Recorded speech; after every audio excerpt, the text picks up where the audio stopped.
Buku KPSP itu dibagi umum. Per anak. Iya.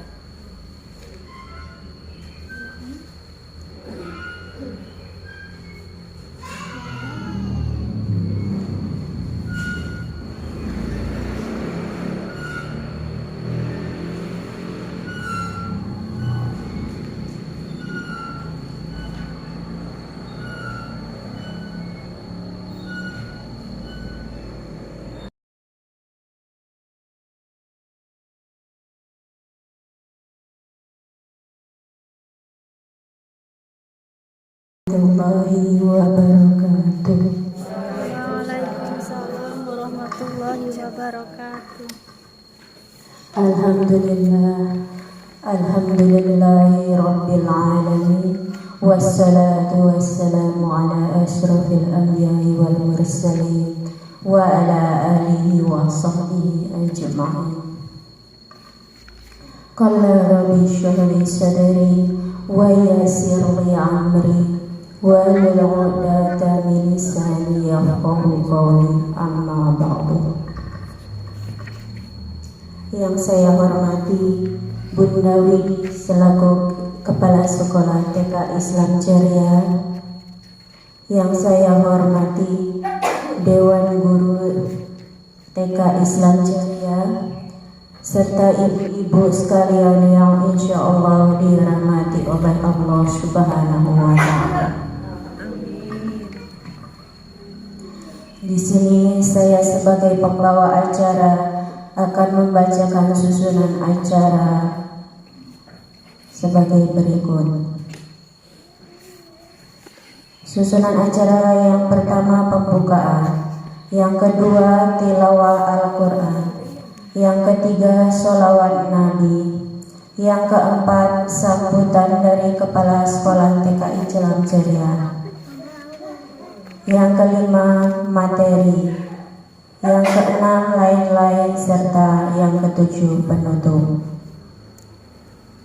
Untuk menyingkat waktu, marilah kita buka acara ini dengan membaca lafaz basmalah.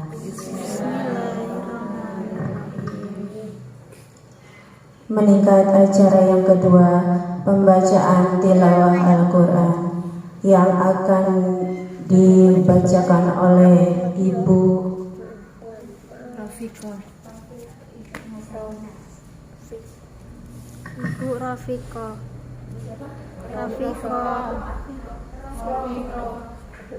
Ibu Rafiqah, kepadanya dipersilakan.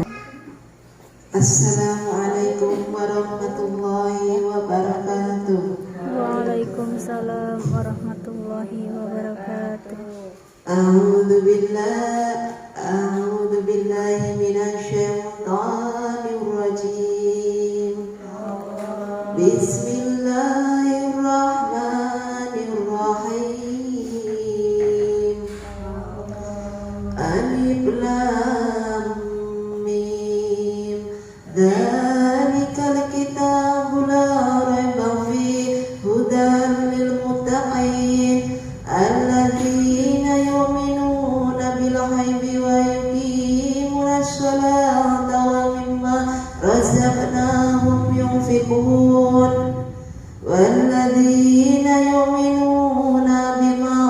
أنزل إليك وما أنزل من قبلك وبالآخرة هم يوقنون أولئك على هدى من ربهم وأولئك هم المفلحون إن الذين كفروا سواء عليهم أأنذرتهم أم لم تنذرهم لا يؤمنون ختم الله على قلوبهم وعلى سمعهم وعلى أبصارهم غشاوة ولهم عذاب عظيم صدق الله العظيم.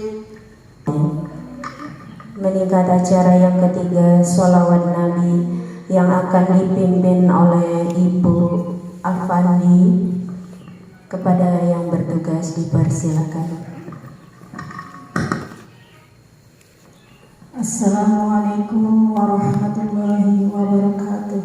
Waalaikumsalam warahmatullahi wabarakatuh. Dumateng ibu-ibu diaturi jumeneng sak wis. Sallu ala Nabi Muhammad. Alaihi Salatullah salamullah ala Taha Rasulillah. Salatullah salamullah ala ya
Assalamualaikum warahmatullahi wabarakatuh. Jumatan Ibu datang Jumatan. Meningkat acara yang keempat, sambutan yang akan disampaikan kepada Kepala Sekolah TK Islam Ceria Bunda Widi. Kepada Bunda Widi, waktu dan tempat saya haturkan.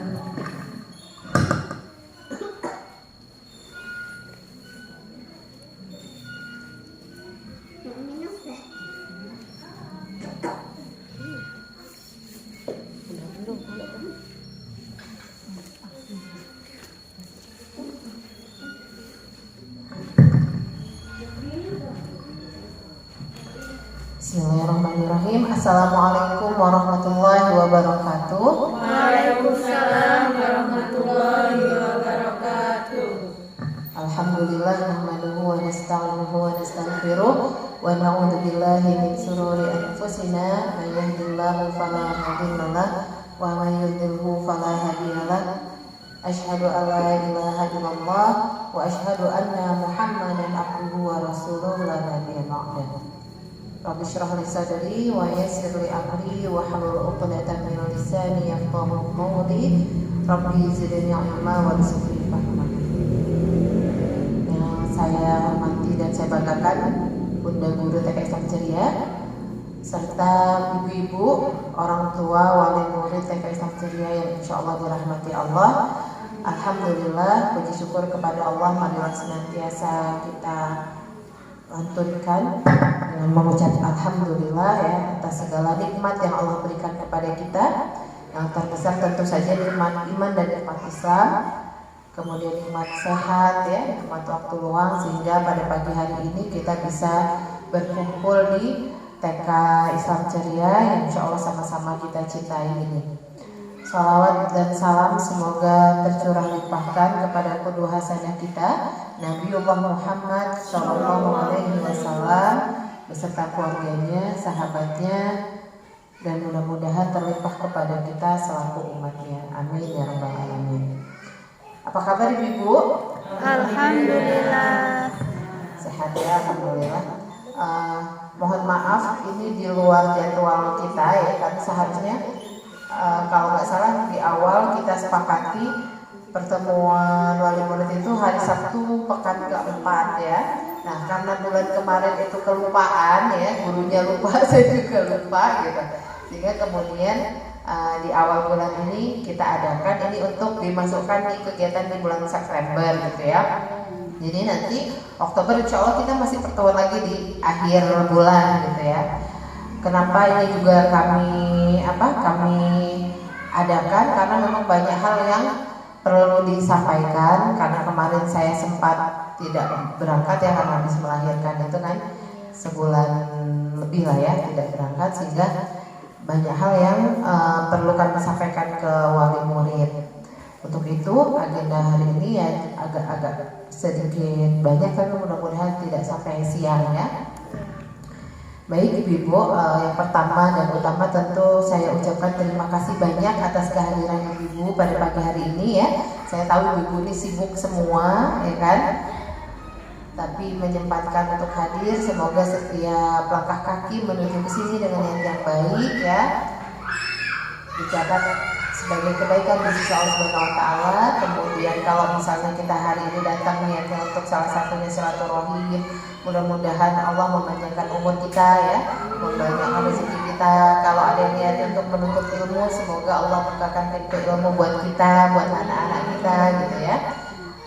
Kemudian yang selanjutnya dalam sambutan ini ada beberapa hal yang perlu saya sampaikan ya Bu. Yang pertama, ibu tadi sudah menerima kuesioner screening perkembangan ya, ini ya KPSP. Ini sebenarnya waktu itu kan dilaksanakan 31 Juli ya. Pengennya bulan Agustus sudah sampai ke tangan ibu-ibu. Namun baru sempat saat ini gitu ya. Dan sayangnya ini banyak yang tidak berangkat karena memang banyak yang izin. Nanti yang izin bisa minta ininya pas nganter atau jemput di kantor ya. Dan kalau perlu penjelasan nanti bisa dijelaskan oleh gurunya atau oleh saya gitu. Nah, ibu-ibu, kenapa ini kami sampaikan supaya kita ini bisa bermitra dengan baik, bekerja sama dengan baik ya Bu ya.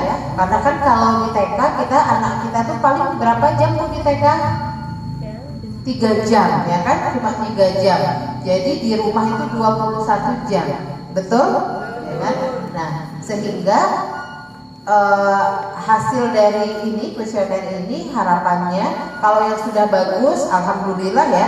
Kalau yang belum, kami berharap bisa diberi stimulus di rumah. Sehingga misalnya mohon maaf ada yang nilainya di bawah 7 ada ya. Kalau di bawah 7 itu berarti perlu stimulasi lebih gitu ya. Kalau yang sudah 9, 10 berarti sudah bagus, sudah berkembang sangat baik sesuai dengan perkembangan umurnya. Nah, pertama kami jelaskan dulu tentang kuesioner screening KPSP ya, kuesioner pra-screening perkembangan. Jadi ini sudah standar baku dari Kementerian Kesehatan ya, mungkin Mbak Ratna lebih paham ya sebagai nakes gitu. Di PAUD atau TK itu kita memang diwajibkan untuk melakukan pemantauan pertumbuhan dan perkembangan anak ya.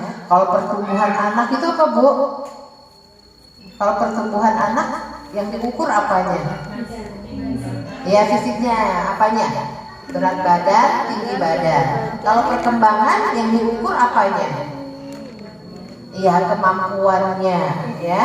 Nah di anak usia dini itu ada 6 aspek perkembangan yang perlu kita kembangkan supaya dia tumbuh kembangnya itu optimal ya.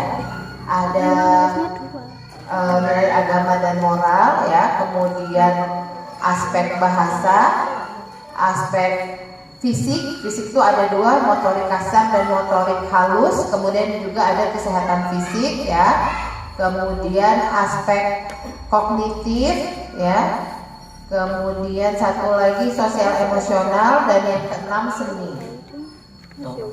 Nah di KPSP ini ya kita akan menilai perkembangan anak di sini, dilihat ya. Di sini mulai dari sosial emosionalnya ya, kognitifnya itu dinilai di sini. Caranya bagaimana? Caranya adalah dengan menghitung umur anak ya dengan hitungan bulan. Jadi di sini nih KPSP ini mulai dari 36 bulan sampai 72 bulan. Jadi kalau anak kita 4 tahun berarti berapa bulan Bu? Ya 48 bulan, jangan ragu-ragu.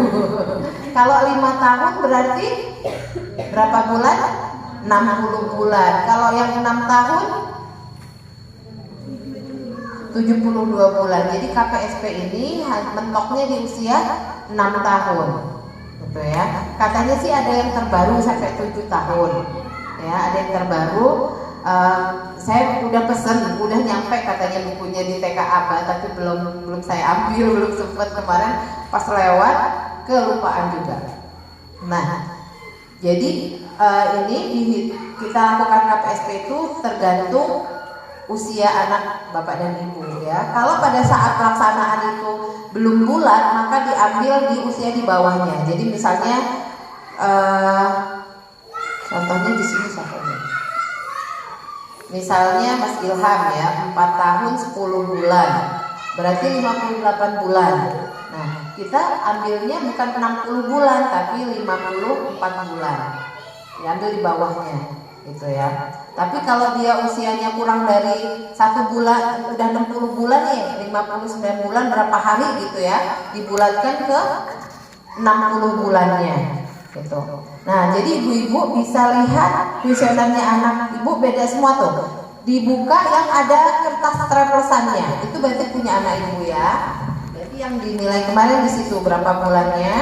Kemudian di situ sudah ada nilainya. Sudah saya hitung, udah kami hitung yang iya atau tidak. Nah, gimana cara bacanya? Itu kan ada beberapa pertanyaan ya Bu ya. Ada beberapa pertanyaan, kalau nggak salah ada 10 ya, apa 11 gitu. Ada 10 pertanyaan.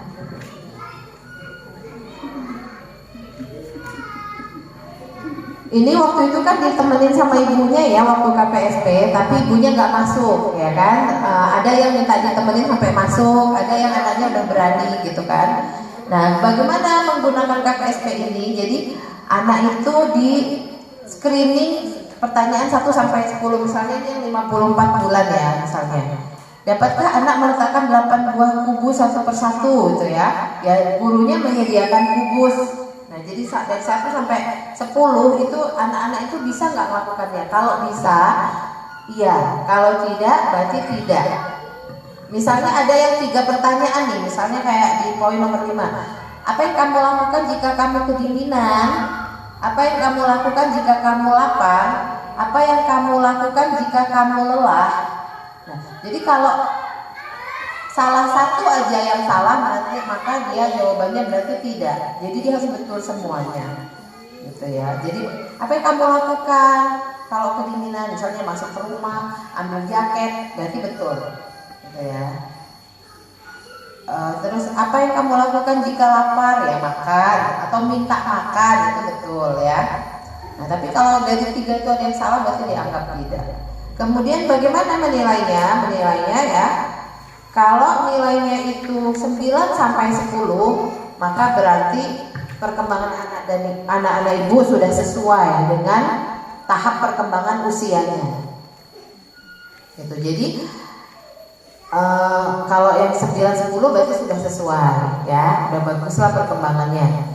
Kalau yang 7 sampai 8, jadi kalau ada yang menemukan nilai anaknya 7 sampai 8 itu, kalau menurut panduan ini dia masuknya meragukan.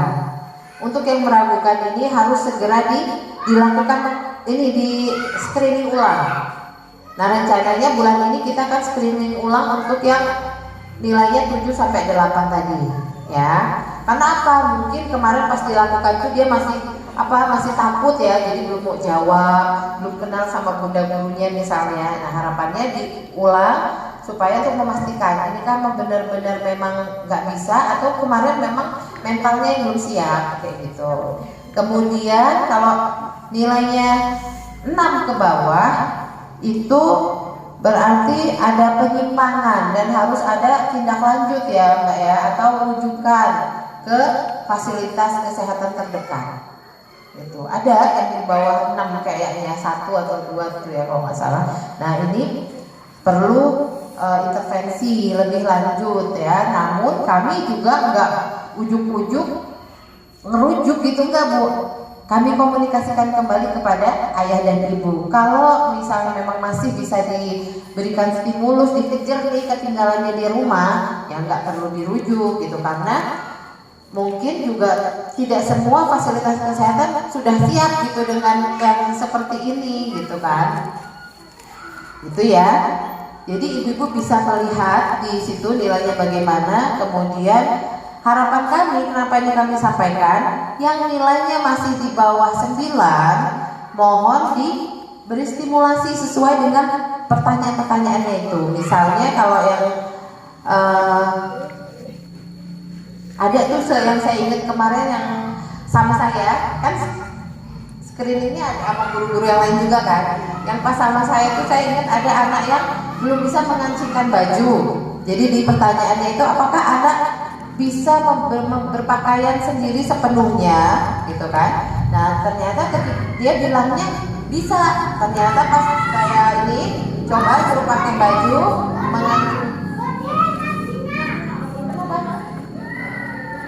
mengancingkan baju sendiri ternyata belum bisa. Memasangkan apa namanya sleting, kemudian ada ininya celana itu apa namanya kaitnya itu ya belum bisa. Nah yang seperti ini kalau misalnya di situ ibu temuin anak ibu belum gitu ya atau tidak, nah minta tolong di rumah diajari untuk belajar pakai baju sendiri. Nah, ada juga yang dia kemarin misalnya suruh nulis seperti ini Bu, menulis tanda tambah ini ya, kayak gini. Ada yang belum bisa. Nah di rumah mohon dibantu untuk belajar membuat garis lurus vertikal ke bawah dan yang horizontal ke samping gitu. Nggak apa-apa Bu, jadi anak-anak itu oret-oret kayak kemarin ya. Kemarin tuh anak-anak tuh oret-oretan di sini ya, ada orang tua yang nungguin juga. Kayak gitu tuh Bu, kalau di rumah habis kertas itu sama dia, dicoret-coret, dirobek-robek. Nggak apa-apa Bu, itu namanya bagus. Berarti anaknya ada ketertarikan untuk berkembang, untuk belajar. Jangan eman-eman gitu ya. Bagus berarti kalau anaknya mau nyoret-nyoret. Yang repot ini kalau anaknya nggak mau sama sekali gitu ya. Jadi kalau kadang-kadang kita ini apa ya Bu, lupa bersyukur ya. Giliran anaknya itu bisa, kita malah ngereok macam-macam. Padahal di luar sana ada ibu-ibu yang sedih karena anaknya nggak bisa apa-apa. Mungkin yang hidrosefalus, ADHD ya, yang Down syndrome, temennya udah bisa jalan, lari-lari, anaknya belum. Anak kita sehat walafiat Bu, lari-lari, ngapa-ngapain, kita hanya yang ngereok. Gak usah lari, gak usah panasan ya. Musim layangan kan, gak usah panasan. Padahal ada ibu lain yang pengen banget anaknya bisa lari-lari, bisa berlayanan, tapi gak bisa gitu ya. Nah jadi syukuri hal-hal kecil seperti itu ya. Kalau anaknya rajin coret-coret di rumah nggak apa-apa. Itu menunjukkan dia ada perkembangan gitu. Yang repot tuh kalau nggak mau ngapa-ngapa. Dan ada usia udah mau jelang 6 tahun, magang pensil aja masih begini dia, belum bisa di TKB gitu. Ini kan PR banget ya. Meskipun sekarang masuk SD nggak harus bisa baca tulis ya Bu, tapi kemampuan anak itu akan menambah kepercayaan dirinya. Kalau anak-anak kita mampu berkembang sesuai dengan usianya, dia tuh akan percaya diri. Tapi kalau dia ketinggalan sama temennya, otomatis dia minder, betul nggak? Iya, makanya kita tuh mengajar anak kita tuh bukan untuk menggesa dia biar cepet ini cepet itu, bukan. Tapi supaya dia ini bisa berkembang sesuai tahap perkembangannya. Itu aja, gitu ya. Nah sampai di sini soal KPST ada yang mau ditanyakan? Ada Bu?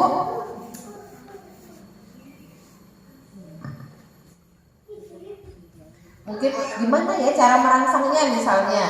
Kalau yang pertanyaan gini nih, ada kan yang pertanyaan sendok terbuat dari apa gitu? Di usia berapa bulan gitu? Sendok terbuat dari, sepatu terbuat dari, gitu ya. Anak itu ada yang jawabannya lucu-lucu Bu.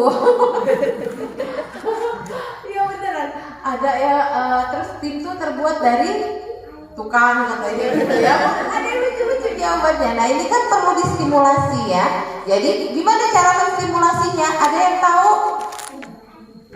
Ada yang tahu begitu?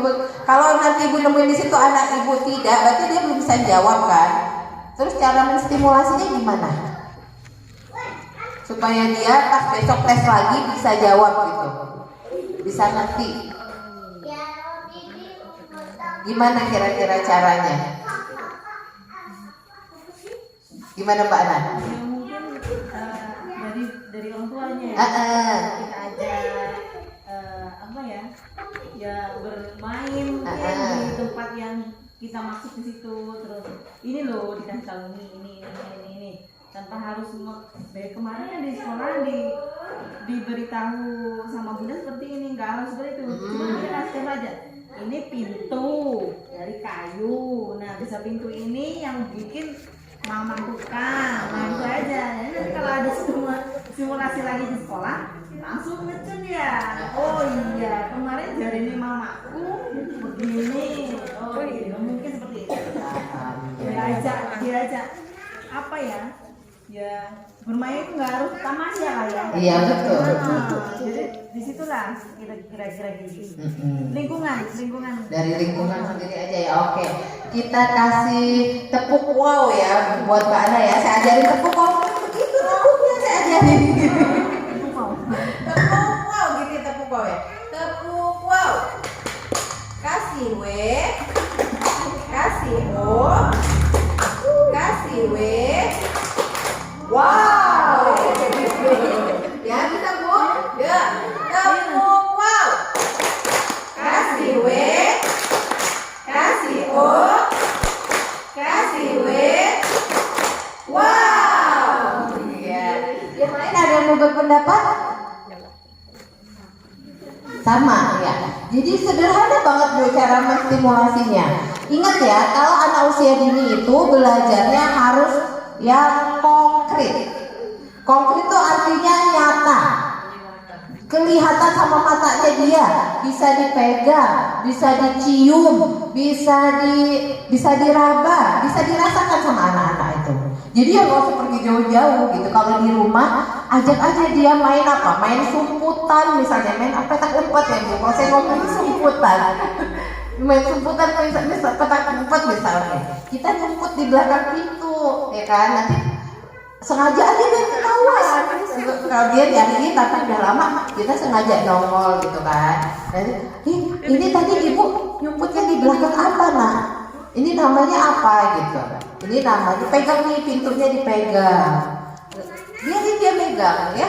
Terus ini dari apa nak kayu ini terbuatnya ya? Coba ditok-tok, dipukul-pukul misalnya ya. Oh keras. Kan macam-macam ya, ada yang terbuat dari triplek, ada yang dari kayu. Kalau yang kamar mandi dari plastik ya, ada juga sekarang dari aluminium ya. Sekolah-sekolah yang baru itu ininya rilisnya dari aluminium kebanyakan itu. Jadi banyak sekali. Oh ini dari kayu. Coba kita lihat yuk yang kamar mandi, bunyi-bunyinya beda kan ya. Yang ini dari plastik. Terus pas lagi makan, anak-anak makan pakai sendok kan misalnya. Ini namanya apa nak? Sendok. Ini sendok ini terbuat dari apa ya? Dari logam. Kok punya sendok adik bayi kok warna-warni ya?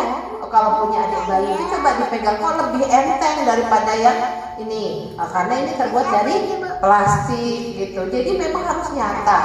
Nggak usah kemarin kamu nggak bisa jawab ya, sini mama kasih tahu, nggak bisa begitu ya. Ajak main aja, sambil kegiatan sehari-hari itu sambil dimanfaatkan untuk belajar gitu. Anak itu nggak kerasa kalau dia lagi belajar. Itu namanya belajar sambil bermain itu begitu. Anak itu nggak terasa belajar, tapi sebenarnya dia lagi belajar sambil main.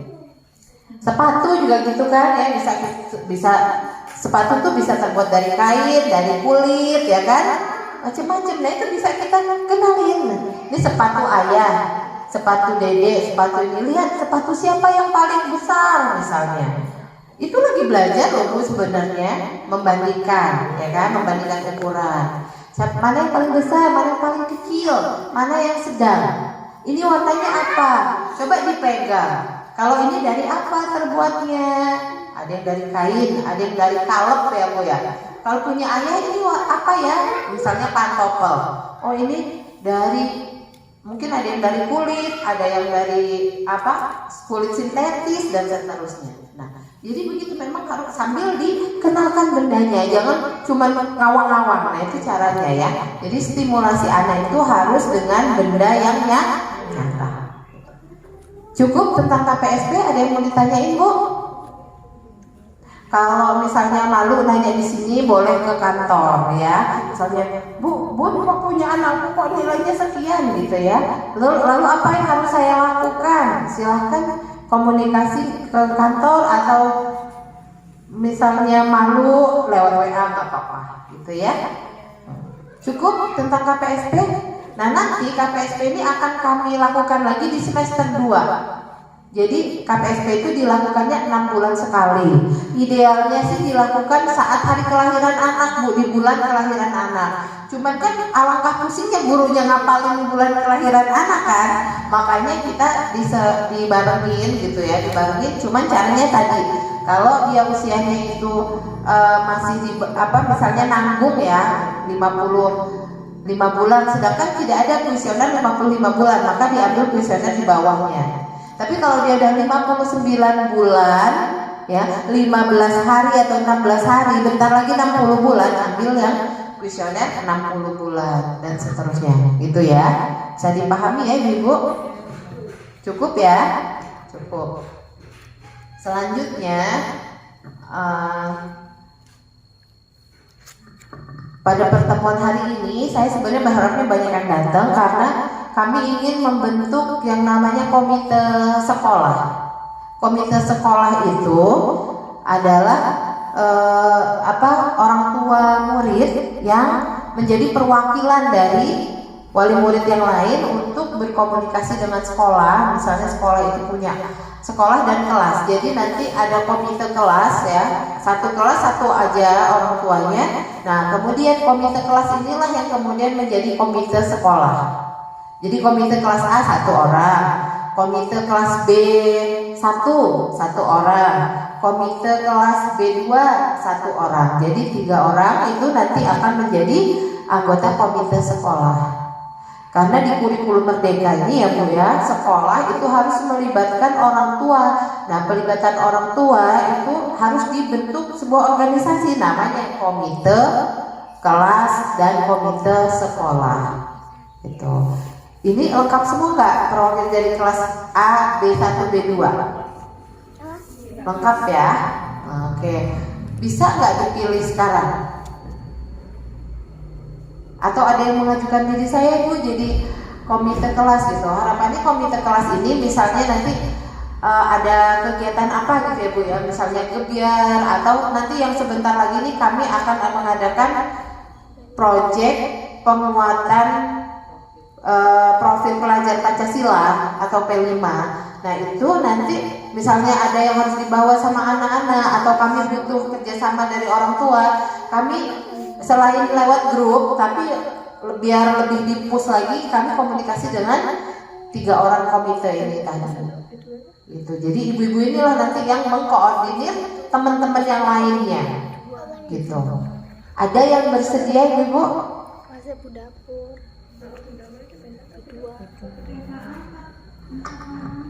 TKA berapa orang? 4. Ya, siapa yang bisa jadi komite kelas? Yo yang berangkat itu.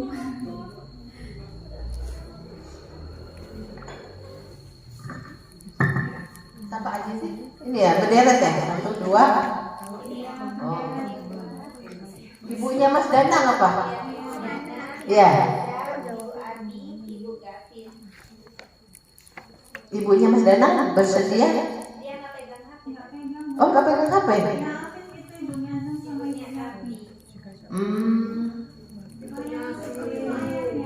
Oh, ayahnya. Nggak apa-apa sih ayahnya, tapi ayahnya bersedia nggak ya?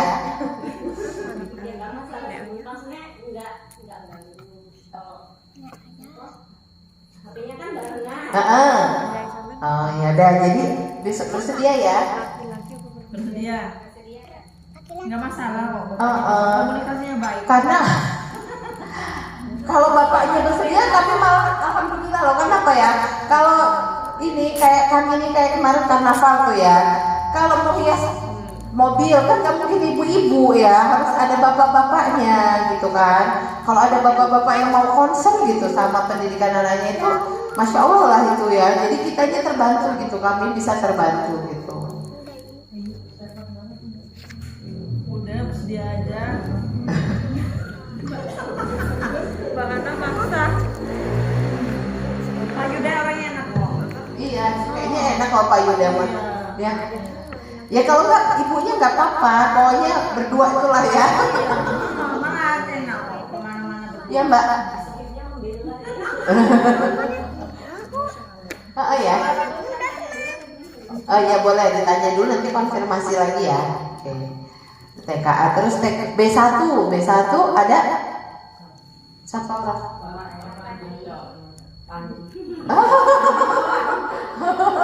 berhak dapat apresiasi itu Bun.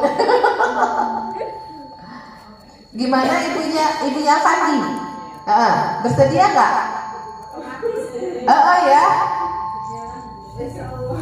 Ya ibunya Fandi.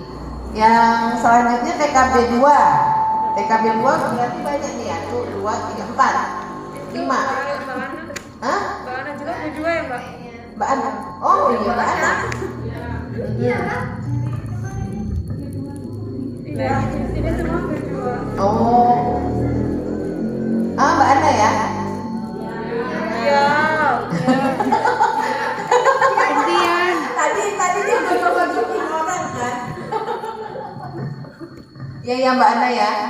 Biar cepet lah ya, biar nggak lama-lama. Kan hanya kan bisa kerjasama.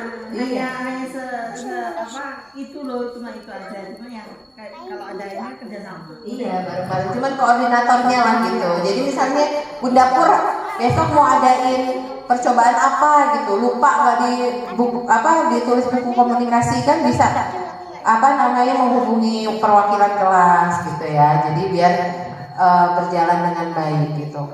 Kemudian biasanya ibu-ibu itu kan akan lebih semangat kalau yang ngomongin temennya sendiri, ya enggak? Kalau gurunya yang ngomongin mungkin ada yang keder kan, gitu ya. Kemudian yang selanjutnya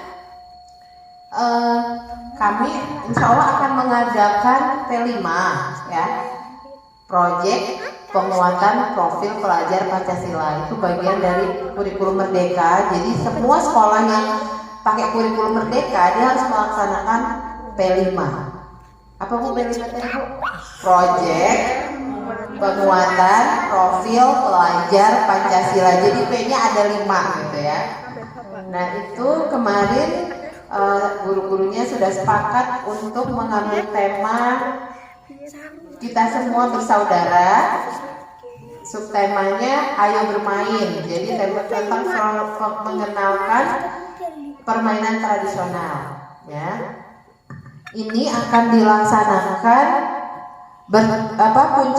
puncaknya itu akan kita ambil di tanggal 28 Oktober ya, bertepatan dengan Hari Sumpah Pemuda. Jadi harapannya anak-anak ini belajar untuk mengenal budaya daerah melalui permainan tradisional. Kan sekarang udah banyak yang nggak tahu ya, mungkin anak-anak itu ya, karena kebanyakan main HP. Seperti itu. Nah, ini nanti pastinya ada perlengkapan atau alat yang dibutuhkan, maka nanti itulah kami kenapa butuh bantuan komite kelas dan komite sekolah tadi untuk memudahkan saat pelaksanaan P5 itu ya. Jadi insya Allah akan dimulai tanggal 23 sampai dengan tanggal 28 gitu ya. Itu untuk pelaksanaan P5. Untuk apa yang perlu disiapkan dan sebagainya nanti kami sampaikan lewat buku komunikasi ya, karena belum didetailkan lagi. Kemudian yang selanjutnya kemarin udah melaksanakan market day untuk bulan kemarin ya.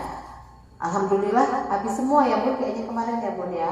Ya kami evaluasi udah baik lah ya pelaksanaannya.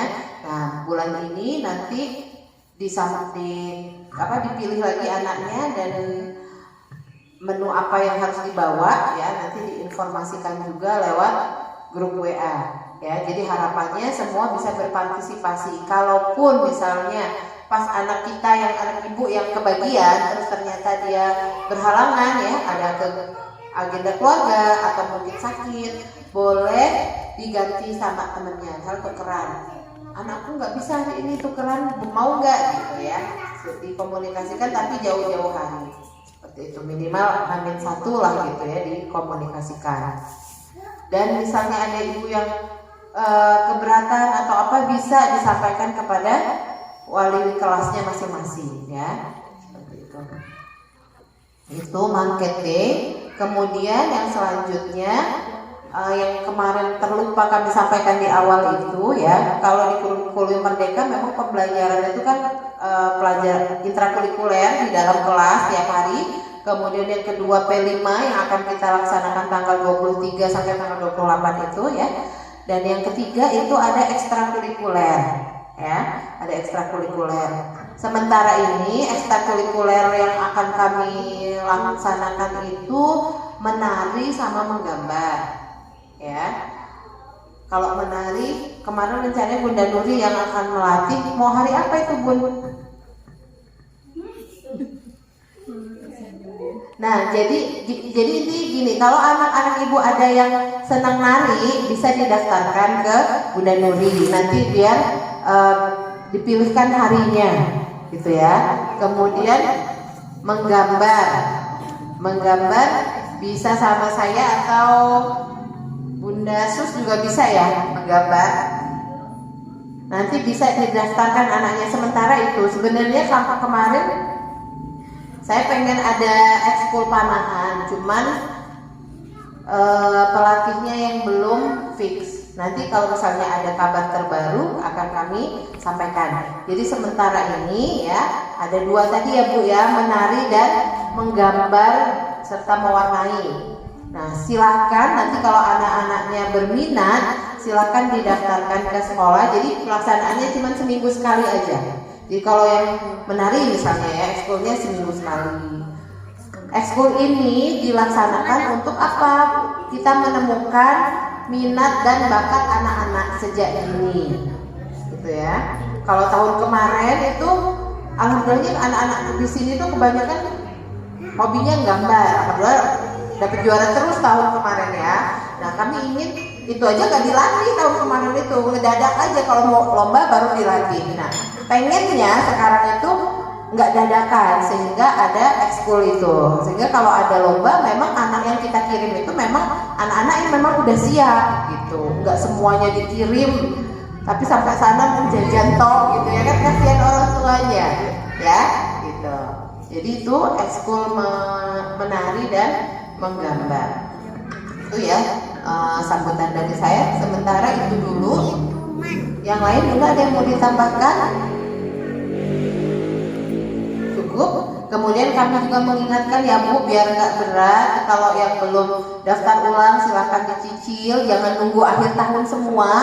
Nanti walau kita kan nggak tahu kehidupan besok bagaimana ya. Nah, sebaiknya dicicil ya, karena kemarin kesepakatan kita daftar ulang tuh bisa dicicil 3 kali di semester awal ya. Kemudian SPP paling lambat tanggal 15 gitu. Boleh tunai, boleh potong tabungan, yang penting ada omongan gitu sama bendaharanya gitu ya.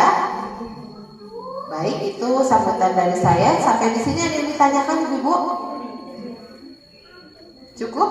Boleh sambil makan, sambil minum nggak apa-apa ya, santai aja.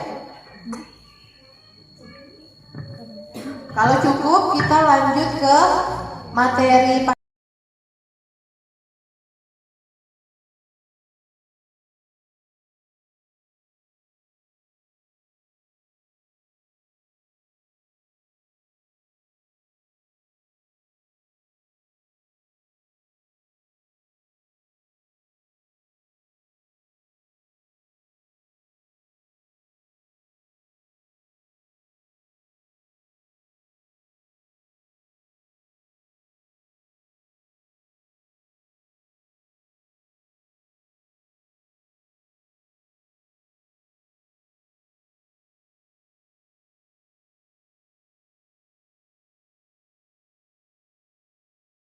Parenting ini kemarin sudah saya rekap. Ibu-ibu ingat nggak kemarin waktu kita pertama rapat, ibu-ibu menulis usulan tema kan ya? Itu mayoritas ternyata yang dipilih itu kebanyakan adalah cara membuat anak supaya nurut alias tidak ngeyelan ya. Itu yang pertama paling tinggi. Terus yang kedua, cara supaya anak itu nggak main HP terus ya, nggak main HP terus. Terus yang ketiga kesehatan anak biasanya pada ini. Gimana caranya biar nggak susah makan, itu yang ditulis ibu-ibu ya, nggak susah makan. Kemudian ada lagi gimana caranya ngajarin biar dia itu semangat sekolah, biar moodnya itu nggak acak-acakan terus setiap hari gitu ya, kadang semangat, kadang enggak gitu ya. Kemudian yang kelima adalah juga bagaimana cara mengajarkan anak sholat. Ada juga yang nulis seperti itu. Tapi yang paling banyak itu tadi Bu, secara supaya anak itu nurut alias tidak ngeyelan. Kemudian yang kedua tidak main HP. Gitu. Nah, kenapa? Kembali pada diri kita sendiri. Oh, satu lagi, bagaimana caranya menjadi ibu yang sabar katanya. Itu banyak sekali yang nulis itu ya.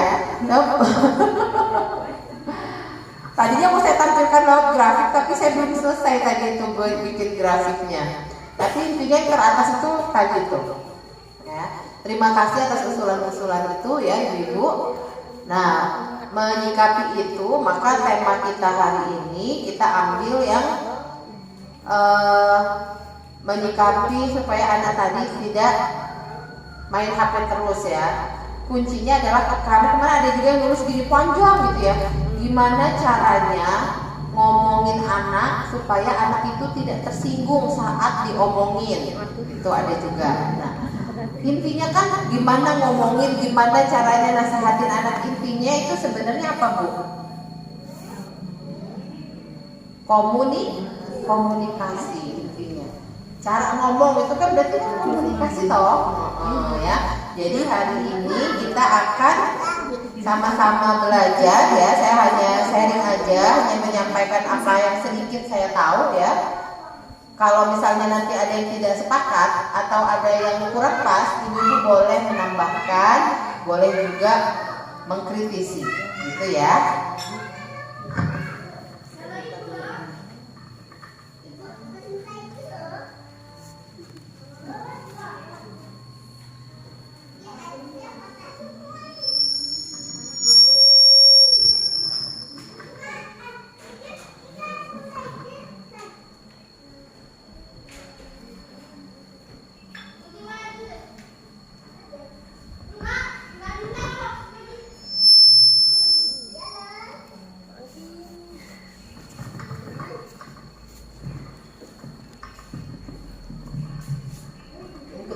Ya Bu, karena ini online, jadinya suka ada iklannya. Nanti kalau ada iklannya mau harap dimaklumi ya, karena belum sempat di-download tadi. Jadi judulnya komunikasi efektif orang tua dan anak di era digital. Kelihatan ya?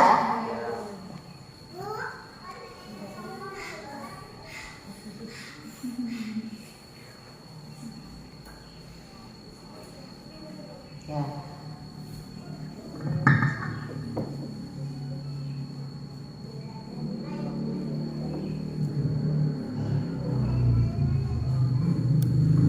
Jadi Ibu, intinya ya,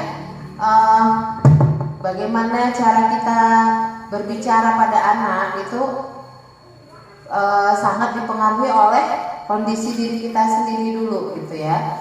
Pastikan saat kita ngomong sama anak itu kita itu dalam keadaan yang sadar sepenuhnya. Jangan ngomong sama anak kalau lagi nggak sadar. Maksudnya itu terbawa emosi loh Bu, lagi emosi banget ya ngomong, nggak nyampe Bu, nggak nyampe beneran gitu ya. Jadi kita itu kalau mau ngomong sama anak benar-benar saat kondisi sadar sepenuhnya. Ya, mohon maaf kita ini kadang-kadang banyak nggak sadarnya, ya nggak? Setelah kejadian baru nyesel, ya kan? Kan begitu ya. Berarti kalau kayak gitu kita tuh masih banyak gak sadarnya gitu. Pas ngomong itu kan lagi gak sadar. Nah makanya harusnya ngomong sama anak itu saat benar-benar sadar sepenuhnya.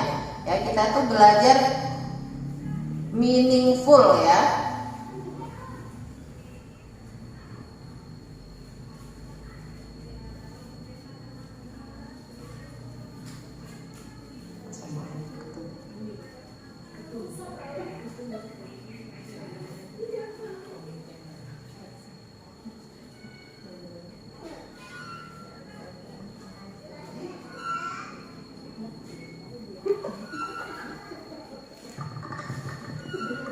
Pertama ini sedikit motivasi ya. Jadi Ibu Mungkin di sini sedikit yang datang, teman-temannya nggak datang gitu ya. Jangan ngiri ya Bu ya. Mudah-mudahan kita yang hadir hari ini termasuk yang dimuliakan oleh Allah sesuai di yang Allah sampaikan di surat Al-Mujadilah ya. Sesungguhnya Allah akan meninggikan orang-orang yang beriman di antaramu dan orang-orang yang diberi ilmu pengetahuan beberapa derajat ya. Karena ibu di sini kan Allah salah satu niatnya untuk menuntut ilmu ya kan. Mudah-mudahan ini menjadi motivasi kita sehingga mau rame ataupun mau sepi ya, kita tetap bersemangat gitu.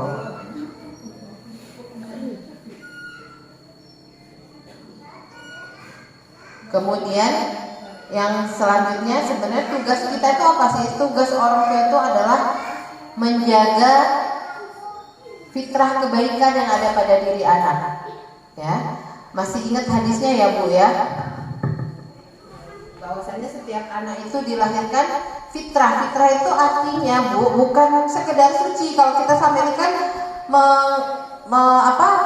mengartikan fitrah itu suci, terus kemudian kita analogikan dengan anak itu seperti kertas kosong ya, lalu orang tuanya itulah yang nyoret-nyoretnya gitu ya. Padahal ya kalau dalam pendidikan berbasis fitrah, sejatinya semua anak itu membawa fitrah kebaikan. Jadi mereka itu bukan kertas putih yang polos lalu kita yang ini itu bukan gitu ya, tapi mereka tuh udah punya fitrah kebaikan. Tugas orang tua adalah merawat dan menumbuhkan fitrah kebaikan itu gitu. Ya, tugas kita merawat dan menumbuhkan fitrah kebaikan itu. Nah, seringkali yang membunuh fitrah kebaikan itu kita orang tuanya gitu ya. Anak mau berbagi kadang-kadang sama kita nggak boleh ya, nanti cepet habis gitu ya.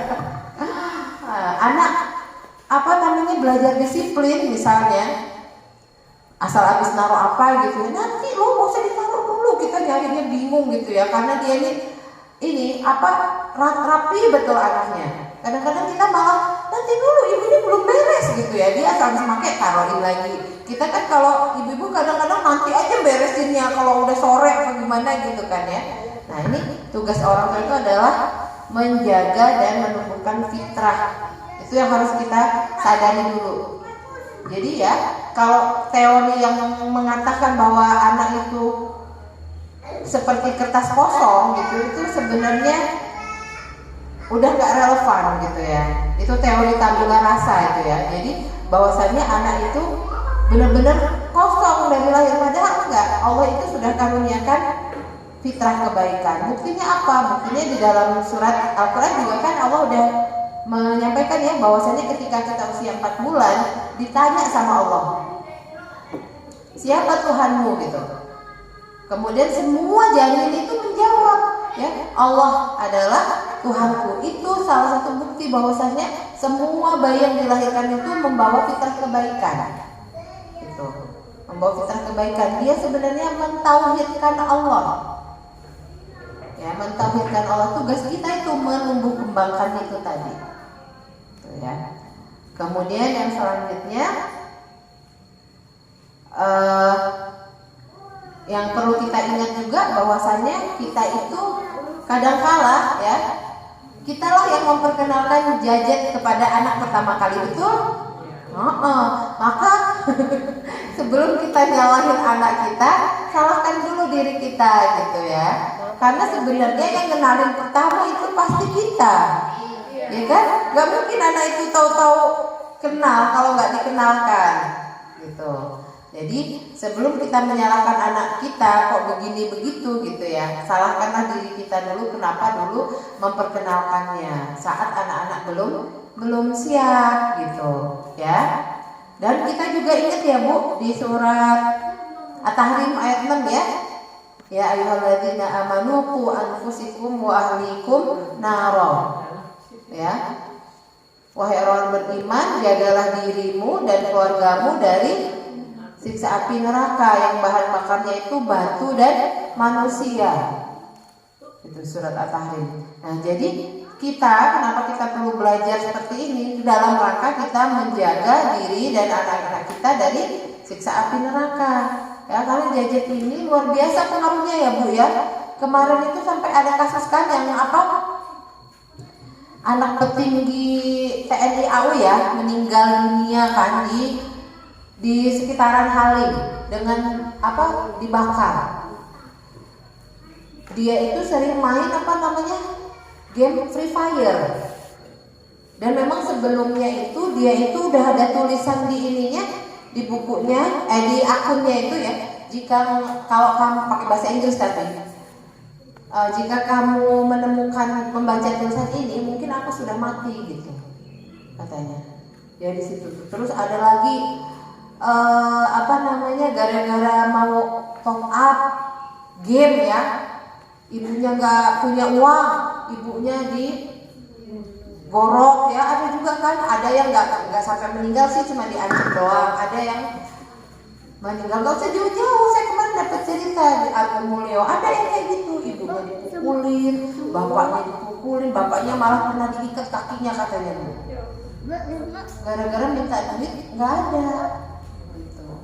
Nah, padahal dulu siapa yang beliin HP itu siapa gitu?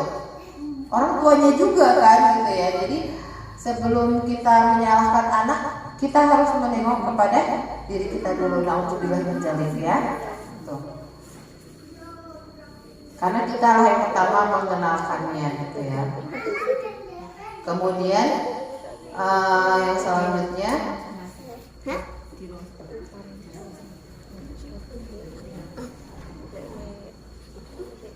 ada di dalam hadis ya Bu ya, berkata yang baik atau diam ya. Barang siapa beriman kepada Allah dan hari akhir, hendaknya bertutur kata yang baik atau diam. Ini yang saya maksud tadi. Ngomonglah sama anak itu dalam keadaan sadar yang sepenuhnya. Karena apa, kalau kita nggak sadar, kita pasti ngomongin itu yang aneh-aneh Bu, ya kan? Entah itu menghina, entah itu merendahkan anak-anak kita, entah itu menyalahkan anak-anak kita. Ya, misalnya merendahkan itu, oh kayak gitu aja kok kamu nggak bisa sih? Itu merendahkan loh. Gitu.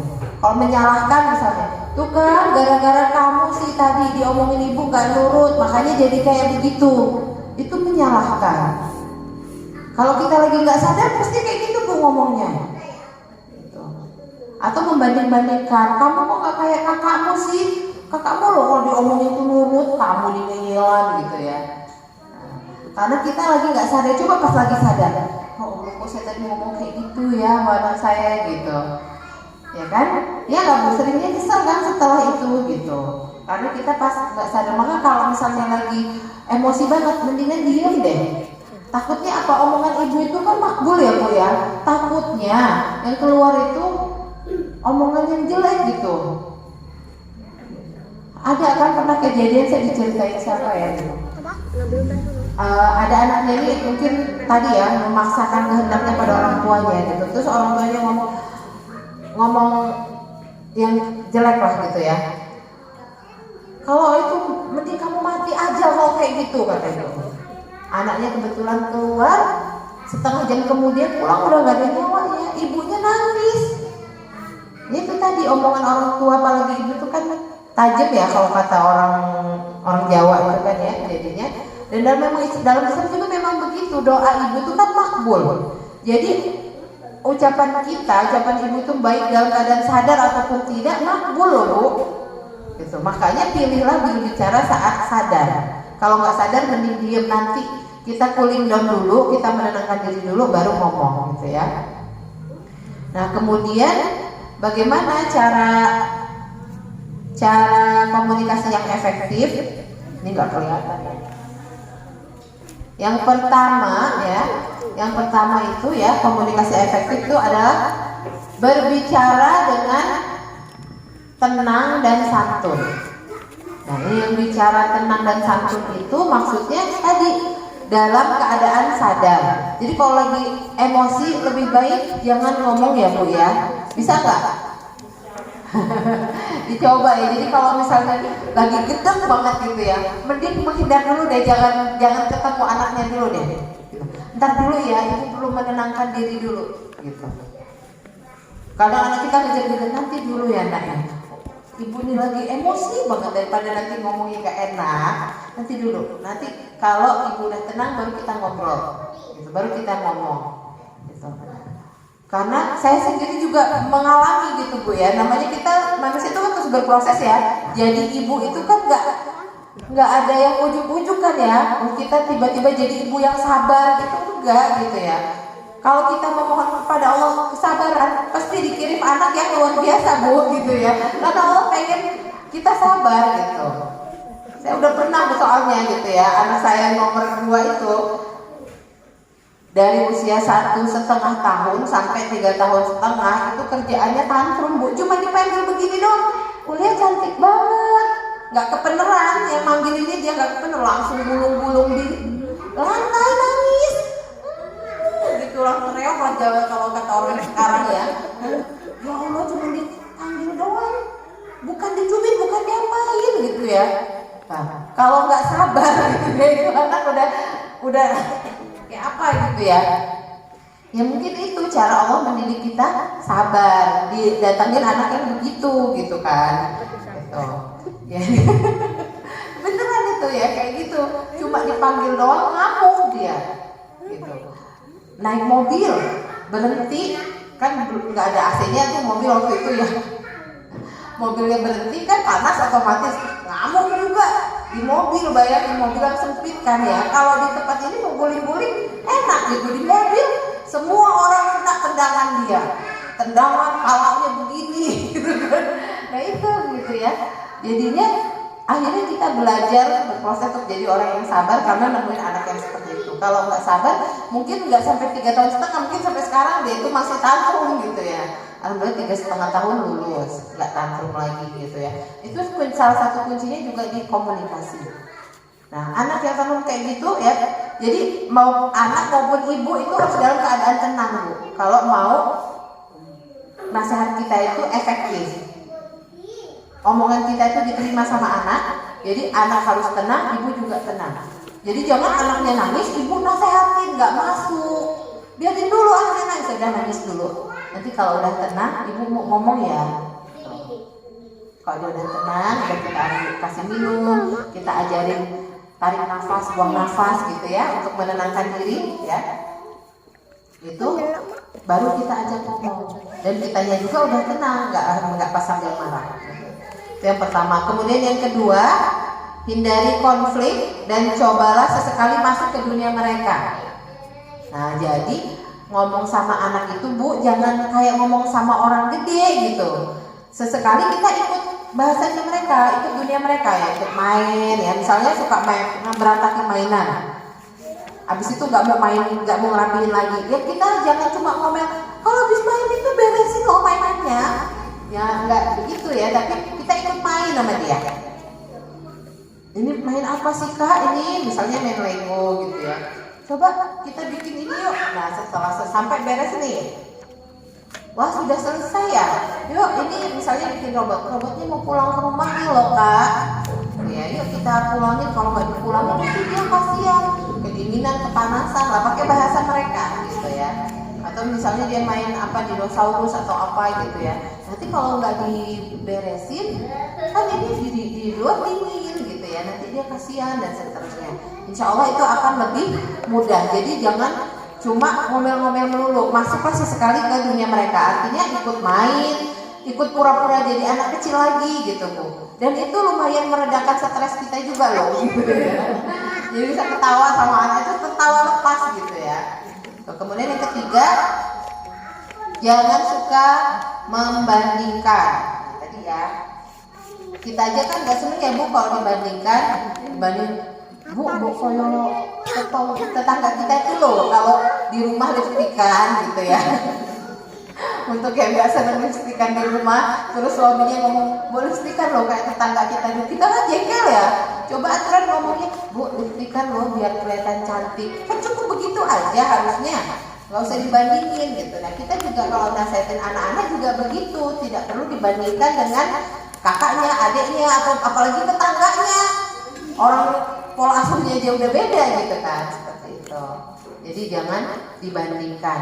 Kalaupun mau membandingkan, cukup bandingkan diri dia yang hari ini dengan yang kemarin. Misalnya ih kakak kemarin kan udah pintar beresin mainan, sekarang juga pasti bisa, yuk gitu kita beresin. Jadi bandingkan diri dia yang hari ini dengan yang kemarin gitu ya. Kemudian yang keempat ini, pilihlah waktu yang tepat untuk berbicara. Ya, nanti ada di slide selanjutnya kapan sih waktu yang tepat gitu ya. Kemudian yang kelima, menghargai pendapatnya dan jadilah pendengar yang baik. Jadi jangan mentang-mentang anak kecil tuh belum ngerti apa-apa. Padahal mereka tuh udah ngerti kok Bu kalau diajak ngomong. Jadi sesekali dengarlah pendapat mereka. Jangan apa-apa maunya kita sebagai orang tua aja gitu. Tapi anak juga perlu diberi pilihan-pilihan. Misalnya, kakak kita hari ini mau kondangan, kamu mau pakai baju yang mana? Ya, baru dia mau pakai baju tidur, gimana coba? Saya ngalamin sendiri gitu ya. Beneran dia pakai baju tidur karena sore kondangannya ya. Aku mau pakai baju ini aja, astagfirullahaladzim. Nah, itu gimana ya gitu ya? Ya nggak apa-apa loh, cuma anak kecil. Ya udah saya bawa aja dia pakai baju tidur gitu. Kalau bisa diomongin. Nah kita kan mau kondangan, masa pakai baju tidur, pakai baju yang lebih pantas ya gitu. Kita ajak ngobrol nih. Kalau memang dia kekeh dengan pendapatnya, enggak lah aku lebih nyaman dengan begini. Ya udah kita terima. Itu namanya kita mendengarkan dan menerima pendapat mereka. Jadi saya pernah tuh bawa anak saya kondangan pakai baju tidur. Ya nggak apa-apa gitu, nggak apa-apa juga. Mungkin orang akan terheran-heran gitu ya. Tapi ya nggak apa-apa. Itu mungkin orang akan mencibir atau apa. Tapi itu kita lagi ngedidik anak kita gitu, supaya dia tuh merasa bisa berpendapat dan didengarkan pendapatnya. Kadang-kadang kita pengen jadi ibu yang perfeksionis ya. Kalau ibunya cantik ya anaknya juga harus cantik kayak princess gitu kan. Tapi kan anak bukan kita loh Bu. Anak itu ya dirinya sendiri, harus kita hargai gitu. Kalau sesekali dia pengen tampil seperti dia apa adanya, dia nyamannya pakai kaos, nggak apa-apa kok gitu. Sehingga dia bisa sampai besar nanti dia percaya diri, dia mau jadi dirinya sendiri, tidak perlu jadi orang lain gitu untuk dihargai sama orang. Tuh ya.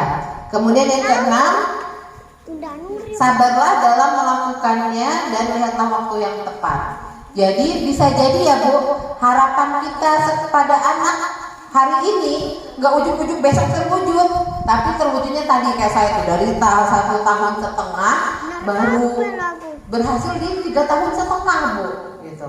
Jadi butuh waktu berapa lama tuh? 2 tahun. Jadi namanya kesabaran tuh memang nggak ada batasnya. Kalau kita sering ngomong kesabaran itu sudah habis gitu ya. Padahal kata Allah di dalam Al-Quran tuh sabar tuh nggak ada batasnya.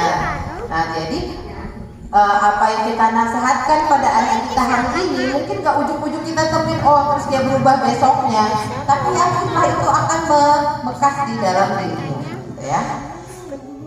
Terus tadi kan ada ya, pilih waktu yang tepat. Kapan waktu yang tepat? Menurut Rasulullah ada 3 waktu yang tepat untuk kita menasehati anak. Kapan saja? Yang pertama, saat dalam perjalanan.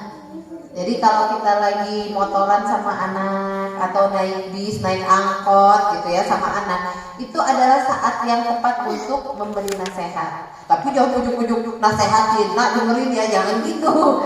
Kita buka obrolan, lalu kita selipkan nasihat-nasihat gitu. Misalnya Kak, tadi misalnya pulang sekolah nih ya kan di motor misalnya. Tadi sekolahnya gimana gitu kan? Di sekolah gimana? Ada temanku yang nakal begini. Kalau ada teman yang nakal, bagaimana sikap kakak kayak gitu? Kakak ikutan nakal juga nggak? Ya enggak lah. Oh iya, kakak harus jadi anak yang baik ya. Anak yang baik itu yang gimana gitu? Nah kita selipkan saat itu, saat di dalam perjalanan. Jadi anak yang baik ya, yang sayang sama temennya, wafat sama gurunya dan seterusnya. Tuh. Kemudian yang kedua saat sakit, ya saat sakit. Karena saat sakit itu anak itu kan merasa lemah, tidak berdaya sama kita ya. Jadi ketika kita memberi nasihat, apalagi nasihatnya itu kita ingatkan kepada Allah ya, itu akan lebih mudah masuk atau lebih mudah diterima oleh anak kita dan akan membekas. Gitu. Seperti itu ya. Misalnya saat anak sakit gigi, ya kita bisa memberi nasihat. Nah, enak nggak sakit gigi? Pasti gak enak kan? Nah, Kalau bisa sekali aja sakit giginya ya, supaya gak sakit gigi lagi. Ayo rajin sikat gigi gitu kan, pagi dan malam hari misalnya seperti itu. Jadi kita nasihat pas sakit ya. Kemudian yang ketiga, saat makan. Nah, ada beberapa budaya kalau makan gak boleh ngobrol ya Bu ya. Padahal kalau Rasulullah itu pada saat makan itu juga saat yang tepat untuk menasehati, memberi nasihat. Ya, jadi jangan terlalu kaku lah gitu ya. Kalau lagi makan harus diem kayak di mana drakor yang high class itu ya. Kalau makan nggak boleh bunyi ininya. Ya, manfaatkan sebisa mungkin itu untuk ngobrol dan mendengarkan anak-anak kita. Gitu.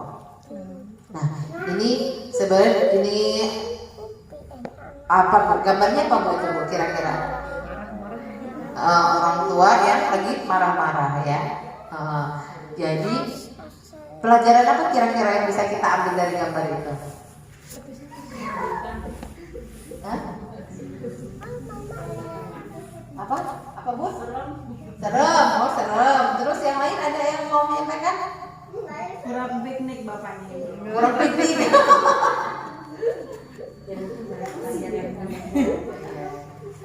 Gimana? Kasihan lagi anaknya tertekan gitu. Yang lain Bu ada?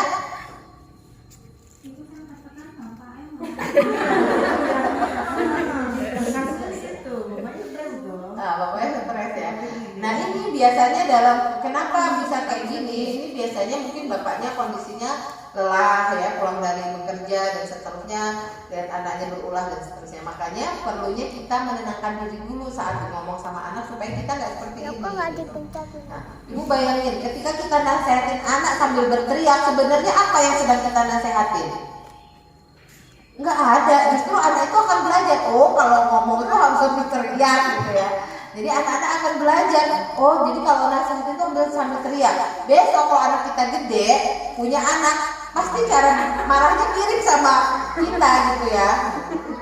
Bahkan gak usah nunggu gede Bu, gak usah nunggu gede. Saat dia punya adik gitu ya, cara dia ngomong sama adiknya atau marahin adiknya, lah kok mirip bener sama saya kalau ngomong sama dia. Beneran gitu ya. Karena saya rasa banyak ya 4 gitu kan. Saya tak titeni gitu ya kakak aja. Nah kalau Ulia itu karena dia tadi ya sering tantrum dan sebagainya, kadang-kadang dulu saya karena belum sabar ikut emosi kan. Nah dia kalau ngomong sama adiknya kadang-kadang kayak gitu emosi. Astagfirullahaladzim, ini mirip bener kalau saya lagi emosi nih ngomong. Enggak, ngomongnya nggak kayak gitu ya Mbak. Kalau Azab ya, kalau anak saya pertama itu karena dulu dia kalau anak pertama kita masih agak-agak waras ya Bu ya. Kalau kita itu kewarasannya mulai berkurang gitu kan ya. Nah, kalau dia itu tapi memang kenyataannya begitu ya Bu ya. Kalau apalagi kalau support system kita itu nggak bagus, maksudnya suami nggak terlibat dalam pengasuhan, tinggal sama mertuanya cerewet misalnya. Itu adalah support system kita nggak bagus. Waduh kita bisa kewarasannya semakin menipis lah ya. Kesadaran kita akan menipis seperti setipis tisu itulah. Tapi kalau support system kita bagus ya, kita akan perlahan-lahan ini sih bisa menjaga kewarasan kita ya. Kalau yang pertama itu dia karena mungkin masih waras ibunya ya. Kalau ngomong sama adiknya dia ketara banget kalau dia itu sayang gitu. Ketara banget kalau dia itu sayang gitu ya. Jadi ngomongnya lebih enak gitu. Jadi gitu Bu. Apa yang kita lakukan sama anak secara tidak sadar itu dicontoh, karena anak itu peniru yang paling ulung, paling pinter niru pokoknya. Mau jelek mau baik semuanya ditiru karena dia nggak tahu kan mana yang baik mana yang buruk. Gitu. Saat dia sudah besar bisa kita omongin, nah maaf ya, mungkin dulu Umi pernah ngomongnya kasar sama Mbak, sehingga Mbak ngomong sama adik jadi kasar. Yuk kita mulai lagi dari nol gitu. Umi minta maaf, kita berubah yuk cara ngomongnya gitu. Kayak gitu. Jadi tidak ada kata terlambat ya Bu untuk memperbaiki kesalahan kita. Karena semua kita itu berproses. Jadi jangan pernah berbicara sama anak sambil teriak, nggak masuk. Jadi caranya tadi ada 6 tadi ya, berbicara dalam keadaan tenang dan santun, kemudian tidak selalu berkonflik tapi berusaha masuk ke dunianya dia gitu kan. Kemudian memilih waktu yang tepat, tadi waktu yang tepat ada 3 ya, saat berkendara, saat sakit, dan saat makan gitu. Jangan anak pulang sekolah masih capek, lapar, diomongin, nggak masuk bu, biarin dia makan dulu ya, baru kita ajak ngomong seperti itu ya. Nah ini lihat anak-anak kita ya bu kayak gini ya. Kirain anak saya doang gitu kan. Nah ternyata Indonesia itu ya menempati peringkat keempat tertinggi di dunia dalam penggunaan gadget anak-anaknya gitu. Keempat tertinggi loh ya. Tapi kalau nilai literasinya kita nomor 3 terbawah. Itu realita yang ada di Indonesia itu begitu gitu kan. Nah, nih. Oh malah ketiga bu ya. Keempat kan nih. 1, 2, 3, 4. Pertama Cina, kedua India, Jepang, lalu Indonesia. Jadi kita ini termasuk yang paling banyak interaksinya dengan gadget. Kalau bermanfaat sih nggak apa-apa bu, tapi kalau berdampak negatif, nah itu yang perlu kita waspadai, ya. Nggak dikasih sama sekali ya nggak bisa, karena sekarang memang dunianya gitu kan, makanya. Jadi si ini tuh seperti apa?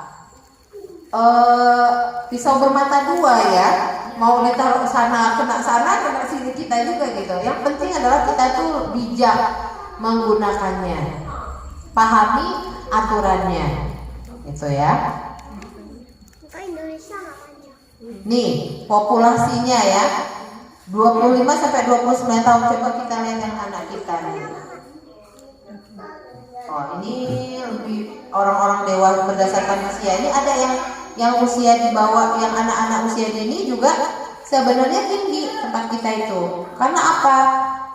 Sekarang itu banyak orang tua yang dua-duanya bekerja, sehingga anak itu sama pengasuh atau sama neneknya. Nah, untuk kompensasinya anak itu diberikan gadget gitu, sehingga hari-harinya banyak dihabiskan di depan gadget tadi ya bu ya.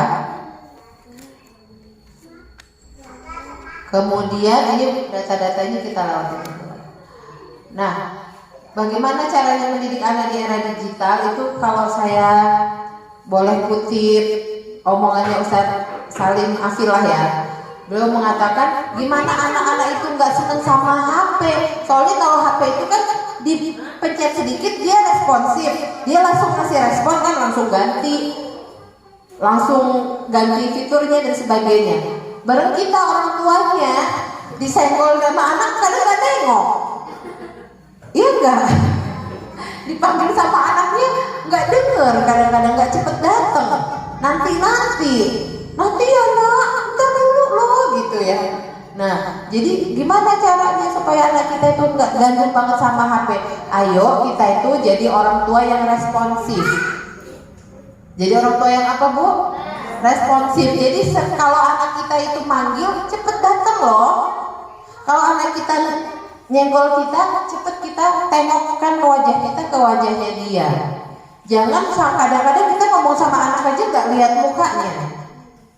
Coba biasakan kalau bicara itu tatap face to face gitu, ditatap mata anaknya bu, gitu ya, sehingga itu akan timbul kenyamanan, gitu ya. Jadi jadilah orang tua yang responsif, itu yang pertama. Kemudian yang kedua ya, sepakati waktu bermain game. Bukan nggak boleh bermain HP, itu boleh ya. Kalau kita larang bener, ya dia juga nanti ketinggalan zaman, ya kan.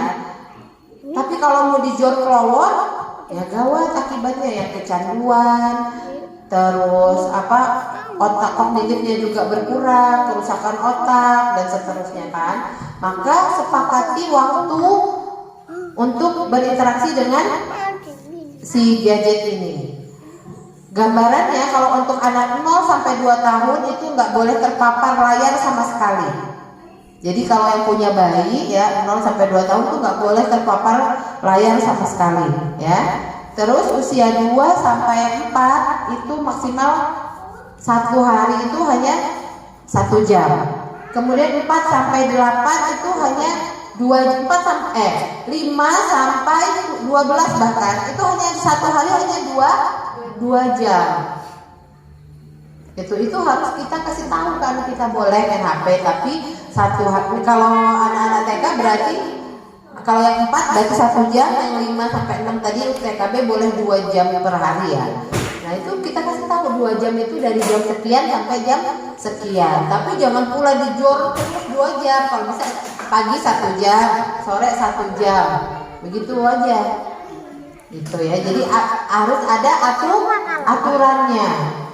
Nah, harus ada aturannya. Tadi yang pertama harus jadi orang tua yang responsif. Yang kedua sepakati aturan bersama anak.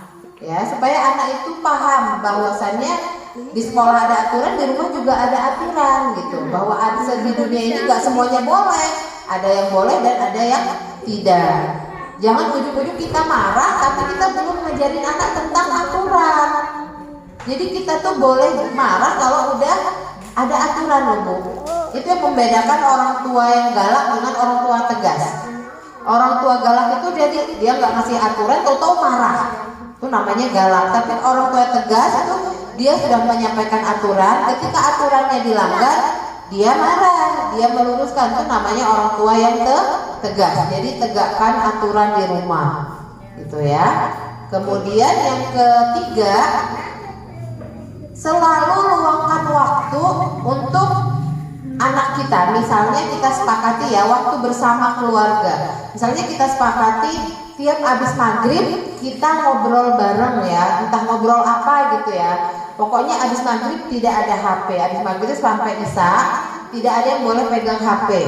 Entah itu kita ngaji bareng ya, ngaji bareng satu keluarga, atau ngobrol bareng, atau makan bareng. Biasanya kalau habis maghrib itu makan ya. Tapi kalau orang sini kadang-kadang sebelum maghrib makannya ya, karena takut gemuk ya. Kalau saya biasanya habis maghrib, jadi habis maghrib itu makan bersama, tidak ada HP. Jadi ada ikatan gitu loh. Kalau semuanya sendiri-sendiri Bu, lama-lama anak kita akan semakin menjauh dari kita. Jadi selalu luangkan waktu untuk bersama gitu. Nggak usah mahal-mahal gitu ya. Kemudian yang keempat ya, selalu doakan anak-anak kita. Karena senjata yang paling utama dari orang tua itu adalah doa. Ya, dia mau sekolah kita doain, mau tidur kita doain ya. Pegang ininya apa namanya, ubun-ubunnya ya Bu ya. Bacakan Al-Fatihah, kemudian doakan apa yang kita inginkan untuk anak-anak kita itu. Ya jadi anak yang soleh, terjaga dari segala dosa dan maksiat dan seterusnya lah pokoknya. Jangan berhenti berdoa. Kita nggak tahu nih kapan dikabulkannya doa. Kok masih aja merengkel gitu ya. Tapi yakinlah suatu saat doa kita itu akan terkabul gitu. Nggak hari ini, besok, nggak besok, bulan depan, nggak bulan depan, tahun depan dan seterusnya. Gitu. Jadi selalu doakan anak-anak kita karena di zaman ini benar-benar zaman edan gitu ya. Sehingga doa itu menjadi perlindungan dan senjata kita yang utama. Baik, itu saja Ibu-ibu materi kita hari ini ya. Jadi intinya supaya anak itu nurut tadi ya, anak bisa menerima, kuncinya di komunikasi efektif tadi. Jadi ngomonglah dalam keadaan tenang, santun ya, waktunya tepat dan seterusnya. Ya, bisa dipraktekin Ibu-ibu? Insyaallah ya. Baik, itu saja. Ada yang ditanya sampai sini? Pas 10:30.